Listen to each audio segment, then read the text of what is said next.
What's up? It's your girl Anye and welcome to another video. Today I'm going to be talking about why college is a scam. I do want to mention that college isn't 100% a total scam.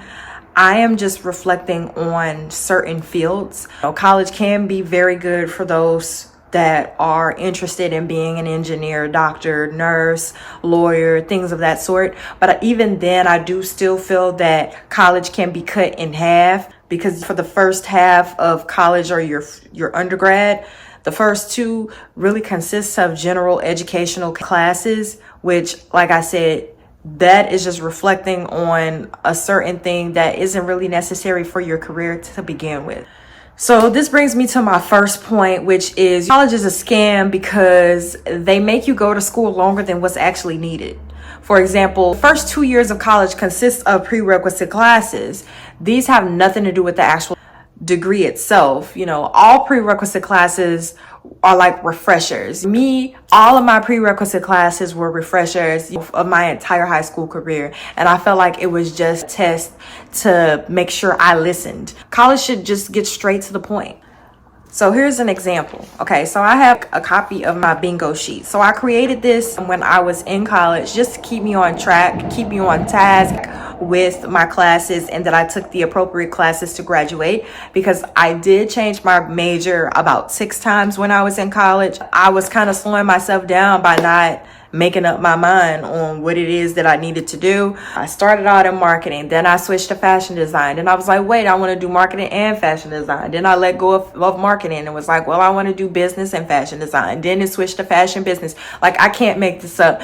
I was so indecisive. I did not know what I wanted to do. So that's why my bingo sheet is all over the place. I started college in fall of 2016. My 2016 classes consisted of composition English, math. Then I had an intro to business and free enterprise. I actually took statistics and science, but then I dropped both of those my freshman year because I was so overwhelmed and I did not know what I was doing. I felt like I was kind of like I was going through a breakup. I couldn't focus, and I was just like, what does this have to do with my degree other than the business class?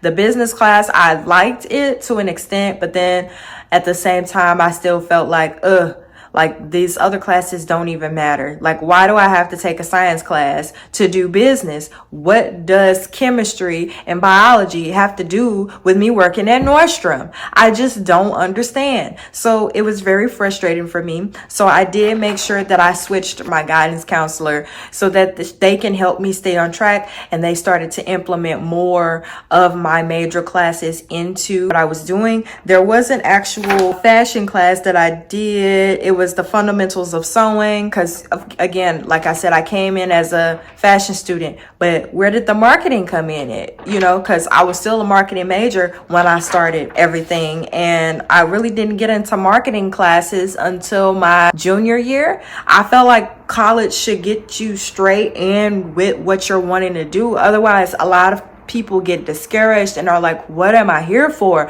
Why do I have to take a math class if I'm gonna be a freaking librarian? I know that's like a bad point to make, but it's still true, because a lot of the classes that they have you taking, you do not really need for your career. Your first 2 years is purely that. You can do all of your prerequisites your freshman year just to knock it out of the way, for your junior and senior year, and enjoy those years, because you will enjoy them. They were definitely great for me, but you still will have to keep yourself on task in order to even get through those. I just feel like I wasted my freshman year. It could have been better, and I just feel like it was really not needed. It was kind of like a rehearsal for my junior and senior year, just to make sure that I get the hang of college.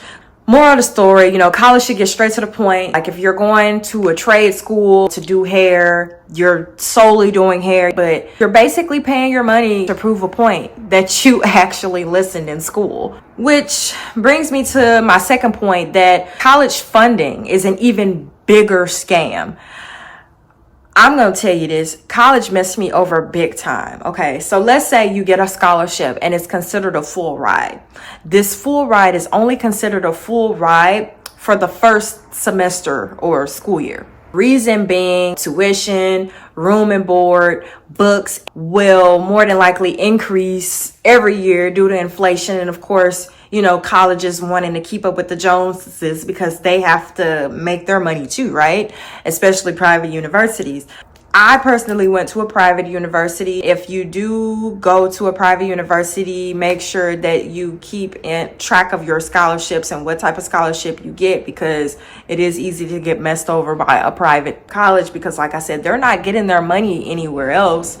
They're not publicly funded. So universities and private colleges have to make their money. So, if the full package of college tuition is $20,000 for the school year and you get a $20,000 scholarship, what colleges won't tell you is that a full ride is only considered a full ride for the first year, right? After that, you're suddenly paying more and more out of pocket each year because while tuition is increasing, your scholarship is staying the same. They're not increasing your scholarship with the inflation rate.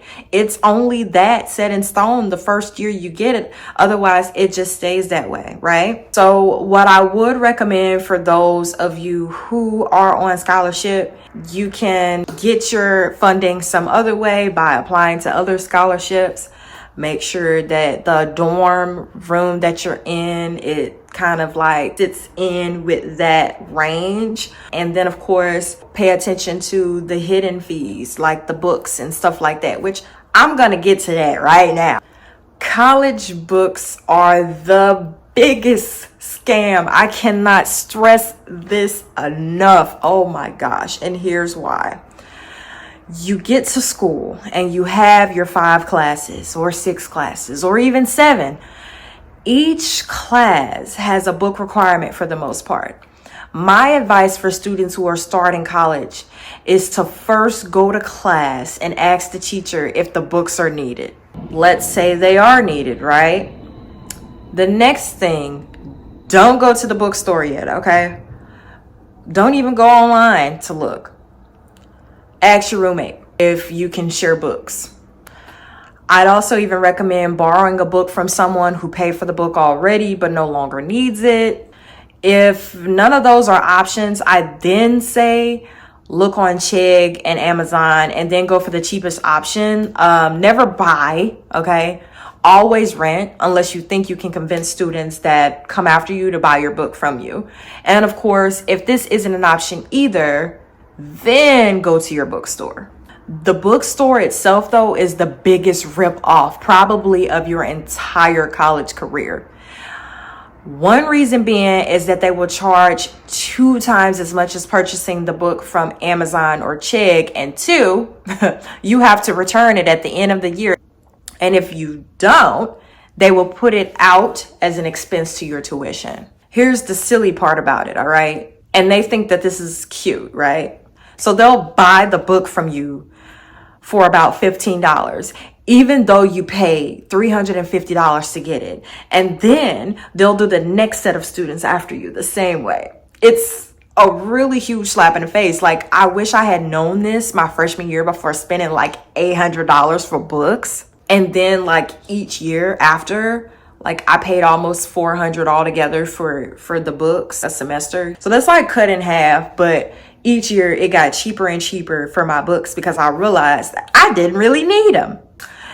Some professors are petty and they're going to say, you're going to ask them, you're going to go in there and you're going to ask them with the straightest face, Miss Professor or Mr. Professor, am I ever going to use this book? Do I really need this book? And they're going to say, yes. And then you'll notice that you only use the book once or twice. Especially like for my art students out there, my art majors, fashion, graphic design, all of that. You can really learn a lot of this stuff on YouTube because that's what they're going to make you do. When I was in my fashion design class, there was a book required and I bought it. The book was $150 and I never used it.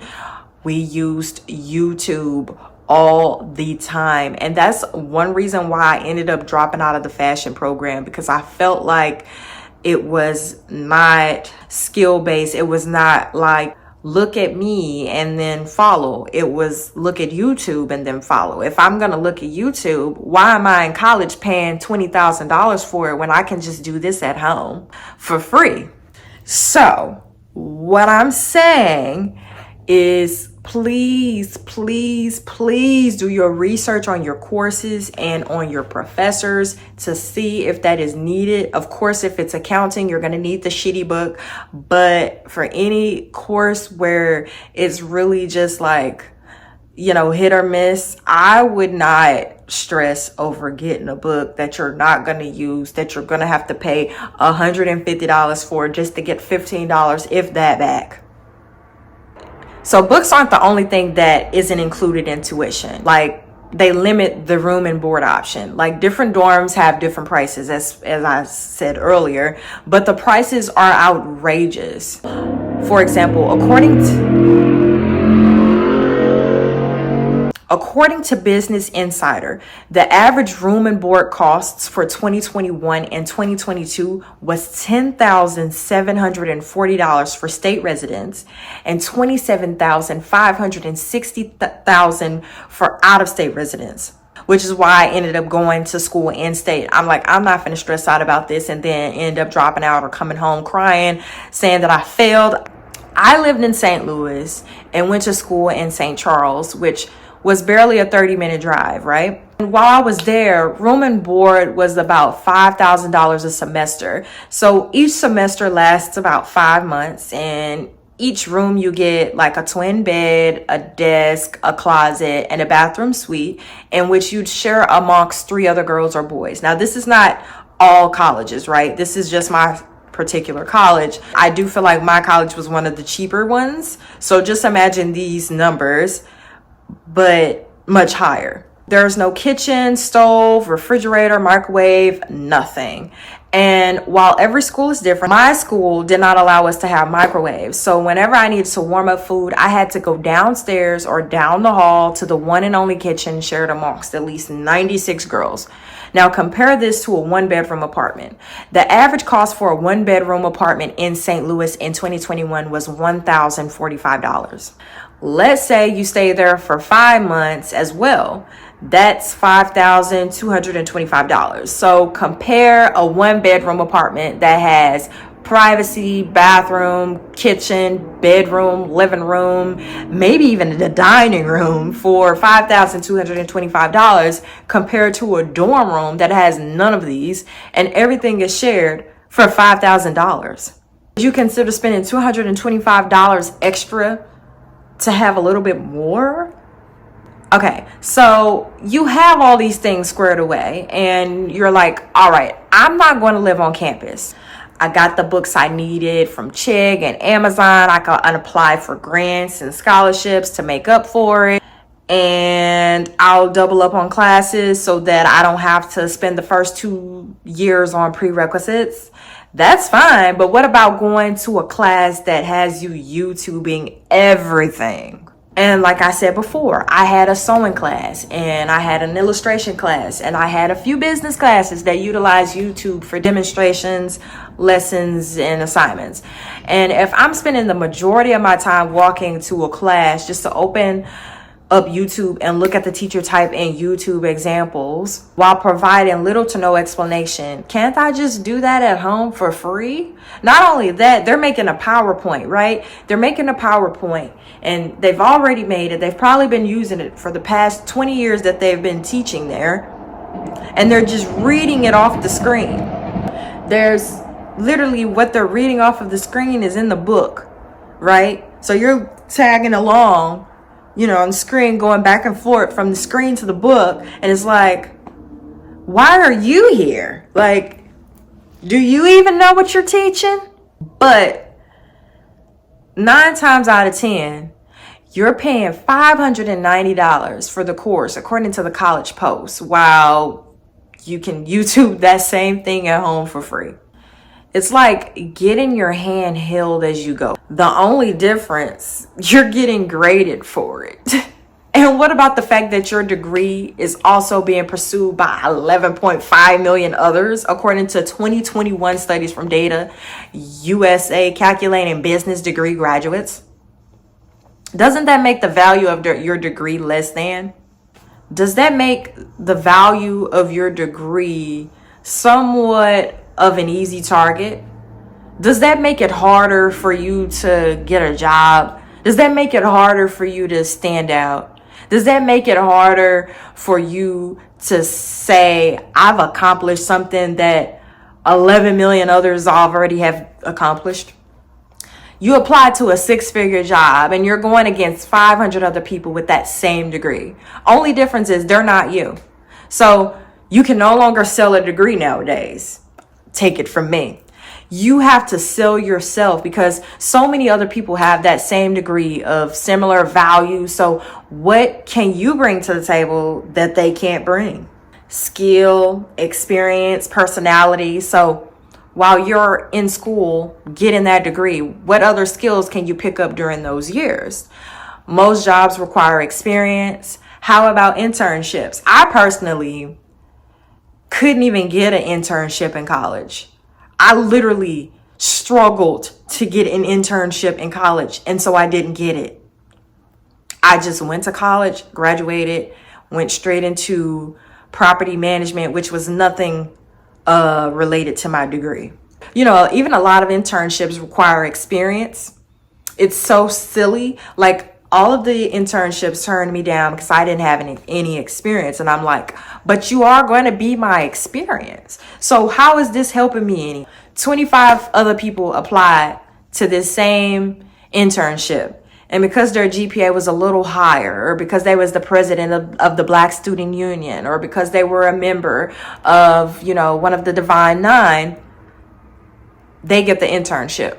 So it seems like it's kind of like not what you know, but who you know nowadays. So the value of a degree is indeed deteriorating, but I'm not saying that it would be silly to get one. Degrees are not always necessary for certain fields though. I went to college as a marketing student and then I changed my major to fashion design. And I realized when I graded poorly on something that I created and loved, I was like, what?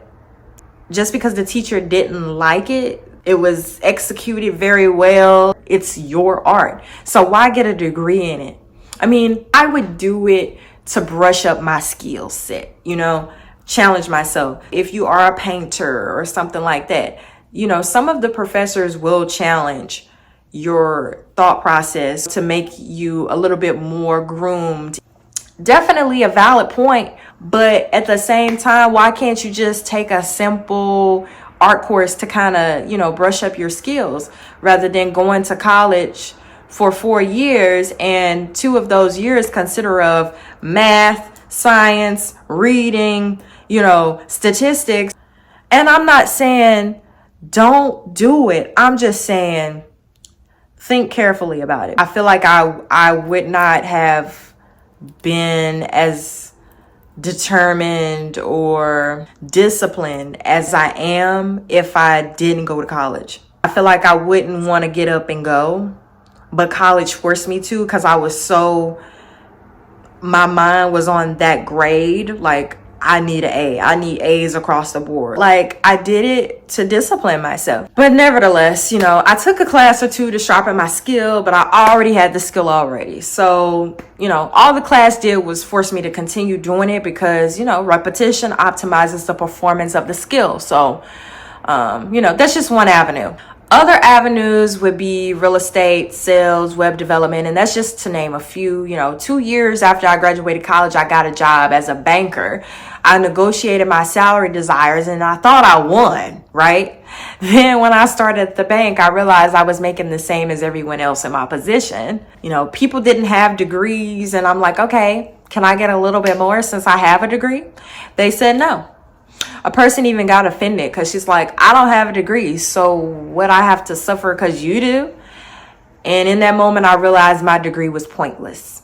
Now, I worked really hard in my 4 years of college, and if I could do it all over again, I probably would, but I'd utilize my experience a little differently. I'd probably get an apartment with a friend. I'd apply for my scholarships, grants, and free money. I'd get more involved and I'd network more. college is truly what you make it. So, you know, if you're in college, please make use of it as much as you can. Like, if you're considering going to college, do it, but make sure it'll benefit you in the long run. If it's not in aligned with your passions, you know, your desires, don't do it to satisfy someone else or to say that you did it. If you don't want to go to college at all, make sure whatever it is you want to do, you accumulate the skills necessary to make it happen.